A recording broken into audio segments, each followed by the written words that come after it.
नमस्कार दोस्तों, मैं धीरज आप सभी का हमारे time of youth YouTube channel पर हार्दिक स्वागत करता हूं और आशा करता हूं आप सभी ठीक होंगे। दोस्तों, आज हमारे सामने एक ऐसी शख्सियत मौजूद है जो किसी परिचय के मोहताज नहीं है।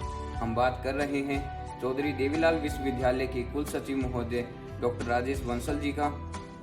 सबसे पहले हम आपका हमारे यूट्यूब चैनल पर हार्दिक स्वागत करते हैं। धन्यवाद, आपको बहुत बहुत शुभकामनाएं।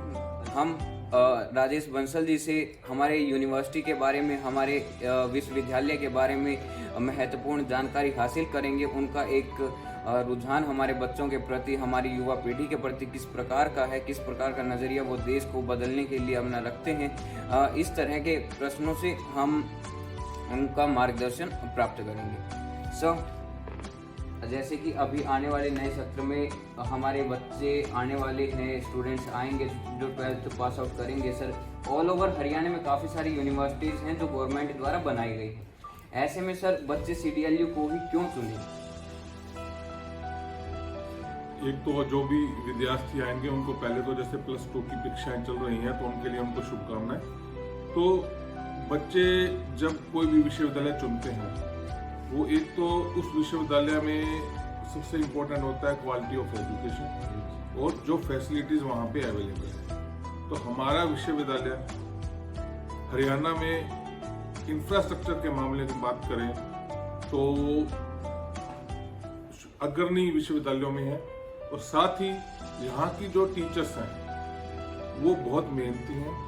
उन्होंने ना सिर्फ टीचिंग मैथोडोलॉजी में अपना एक स्थान बनाया है बल्कि रिसर्च के फील्ड में भी उनके number of research papers, number of patents काफ़ी सराहनीय है। तो मैं विद्यार्थियों को ये विश्वास दिलाना चाहता हूँ कि आने वाले सत्र में, जैसे कि आप सब जानते हैं कि अब नई एजुकेशन पॉलिसी जो 2020 में आई थी, नेशनल एजुकेशन पॉलिसी, वो लागू हो चुकी है हरियाणा में। उसके according graduate programmes 4 year programmes होंगे with multiple entry and exit and flexibility. उसका मतलब क्या है कि बच्चे को फैसिलिटी ये प्रोवाइड की जाएगी कि बच्चा अगर किसी को किसी समस्या आ जाती है और वो बीच में कोर्स छोड़ना चाहता है तो फर्स्ट ईयर कंप्लीट होने पे उसको सर्टिफिकेट मिलेगा। सेकंड ईयर खत्म होने पे उसको डिप्लोमा की उपाधि दी जाएगी। थर्ड ईयर खत्म होने पे उसको डिग्री दी जाएगी। और फोर्थ ईयर एक तो होता है ऑनर्स डिग्री जैसे होती है कि स्पेशलाइजेशन के लिए होगा, और एक होगा रिसर्च डिग्री का, जिसमें बच्चा अगर आगे PG और PhD में जाना चाहे तो वहाँ PG उसकी 1 साल में हो जाएगी और वो कंटिन्यूस PhD में एडमिशन ले सकता है। लेकिन जो विश्वविद्यालय करने वाला है कि हम सब देखते हैं कि अभी क्यूरिकुलम भी रिवाइज हो रहे हैं और उसमें बच्चों की एम्प्लॉयबिलिटी स्किल्स को बढ़ाने के ऊपर जोर दिया जा रहा है। तो बच्चों को एम्प्लॉयबल बनाया जाएगा, उनको एडिशनल स्किल्स प्रोवाइड की जाएगी, उनको वोकेशनल कोर्सेज मैंडेटरी किए जाएंगे ताकि जब बच्चा ग्रेजुएट होके इस विश्वविद्यालय से निकले तो वो ना सिर्फ एम्प्लॉयबल हो लेकिन वो साथ में आत्मनिर्भर भी हो और वो अपना उद्योग या धंधा शुरू कर सके और लोगों को एम्प्लॉयबल बना सके। सर, जैसे आपने NEP की बात की, जैसे हमारे पिछले सेशन में नए कोर्सेज स्टार्ट किए गए थे, क्या इस सेशन में भी कुछ कोर्सेज नए आने वाले हैं? कुछ कोर्सेज नए आने की संभावना है, उस पर मंथन चल रहा है। 1-2 महीने में क्लियर हो जाएगा कि वो जो कोर्सेज होंगे वो बच्चों की जरूरत इस एरिया को देखकर और इंडस्ट्री की जरूरत के अकॉर्डिंग। सर, आने वाले दिनों में, आने वाले समय में हमारे बच्चों के लिए कुछ नई योजनाएं जो यूनिवर्सिटी तैयार करने जा रही है उसके बारे में थोड़ा बताएं हमें। नई योजनाएं तो बेसिकली तो देखो, जो क्यूरिकुलम है बच्चों का वो LOC of UGC की जो गाइडलाइंस है उसके अकॉर्डिंग है, जिसके अकॉर्डिंग बच्चों को एक वोकेशनल कोर्स कम से कम 1 साल में पढ़ना होगा, उसको इंटर्नशिप के लिए भेजा जाएगा। और साथ ही हम एक चाहेंगे एक अर्न वाइल लर्न की स्कीम हमने शुरू की है। जो विद्यार्थी मतलब कि मेधावी होंगे और जिनको कोई आर्थिक समस्या होगी तो उनको हम ये अपॉर्चुनिटी भी प्रोवाइड करेंगे। सर, एक हमारे यहाँ पे जो एजुकेशन दी जाती है वो केवल पढ़ाई तक, सिर्फ किताबी ज्ञान तक ना सीमित रहकर हमारी यूनिवर्सिटी में प्रैक्टिकल नॉलेज किस प्रकार की दी जा रही है और कितने % दी जा रही है? तो वही जो NEP 2020 का सबसे बड़ा फीचर है, उसमें प्रैक्टिकल ट्रेनिंग को ही ज़्यादा इम्पोर्टेंस दी गई है। उसमें प्रैक्टिकल ट्रेनिंग में ना सिर्फ प्रैक्टिकल बल्कि आपको इंडस्ट्रियल जो इंटर्नशिप का उसमें प्रोविजन रखा गया है कि बच्चा 1 साल में 1 महीना, 2 साल में 2 महीने, 3 साल में 3 महीने जाकर इंडस्ट्री में अपनी स्किल्स को अपग्रेड करेगा, तो वहाँ सारा प्रैक्टिकल ज्ञान ही उसको दिया जाएगा। सर, यूनिवर्सिटी को A++ ग्रेड दिलाने के लिए यूनिवर्सिटी के द्वारा उठाए जाने वाले कदम क्या कुछ किस प्रकार से रहेंगे? जब हम ग्रेड की बात करते हैं तो उसमें पिछले 5 वर्षों का इवैल्यूएशन होता है। तो यहाँ किसी वजह से जो पिछला ग्रेड हमारा कम रहा, जबकि हम बात करें पिछले 2 साल की जो इवैल्यूएशन हुई उसमें हम A से प्लस जा रहे थे, लेकिन पिछला रिकॉर्ड कुछ कम होने की वजह से हम उस मुकाम पे नहीं पहुंच सके। लेकिन अभी हमने शुरू से ही नए साइकिल जो नैक का शुरू हुआ है, हर साल अब एक ईयर बढ़ी जाएगी और हमने वो रिकॉर्ड मेंटेन करना शुरू कर दिया है ताकि आने वाले साइकिल में यूनिवर्सिटी को A++ ग्रेड मिल सके। सर, आने वाले समय में हमारी यूनिवर्सिटी को आपको किस स्थान पर देखना चाहते हैं?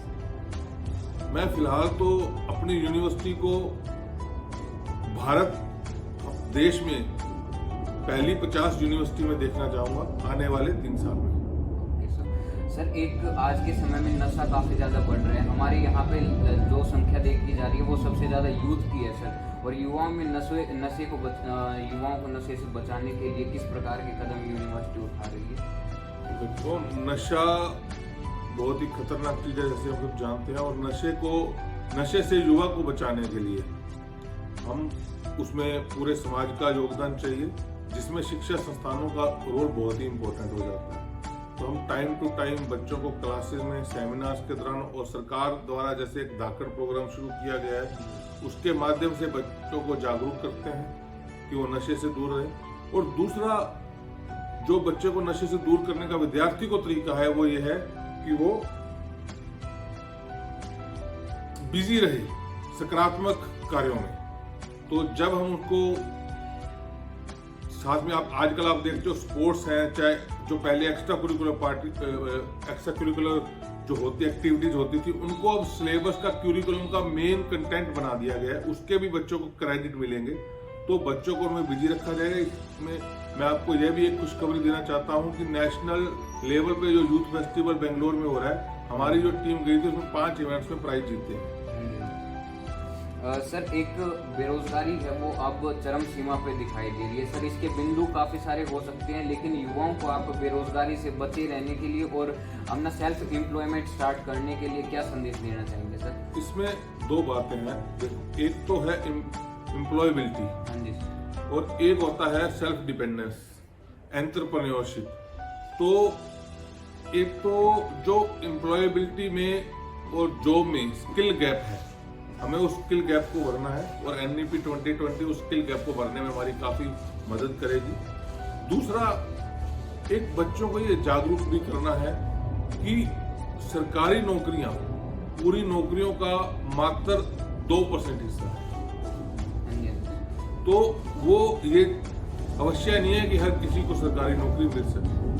तो हमें अपने आप को दूसरी जॉब्स के लिए या एंटरप्रेन्योरशिप बनाने की तरफ भी सोचना चाहिए। तो उसके लिए समय समय पर यूनिवर्सिटी सेमिनार्स और दूसरे प्रोग्राम कराती रहेगी ताकि बच्चों को अलग अलग अपॉर्चुनिटीज के बारे में पता चले। अभी मैं पढ़ रहा था कि सस्सा के आसपास भी बहुत से गांवों से ऐसे एंटरप्रेन्योर हुए जिन्होंने स्टार्टअप में अच्छा नाम कमाया है।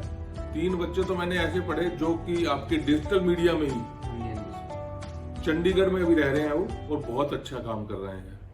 तो बहुत सी अपॉर्चुनिटीज हैं, बस विद्यार्थियों को सिर्फ उनके लिए तैयार करने के लिए और उसके लिए जागरूक करने का यूनिवर्सिटी कोई भी प्रयत्न नहीं छोड़ेगी। सर, एक अंतिम क्वेश्चन आपसे है कि भाई होली की जैसे अभी नजदीक आ रहा है सर, होली का त्योहार, उस पे आप हमारे दर्शकों के लिए कोई शुभकामनाएं, संदेश दें? सभी दर्शकों को होली की बहुत बहुत शुभकामनाएं। यह होली सबके लिए बहुत ही शुभ हो और स्वस्थ भरी हो। साथ में मैं ये भी संदेश देना चाहूंगा कि रंगों से खेलते हुए ये ध्यान रखें कि किसी के स्वास्थ्य को नुकसान ना पहुंचे, और साथ ही हुड़दंग देखो इस उम्र में होना चाहिए, लेकिन उस हुड़दंग में सेल्फ कंट्रोल भी होना चाहिए। तो वो सेल्फ कंट्रोल रखें।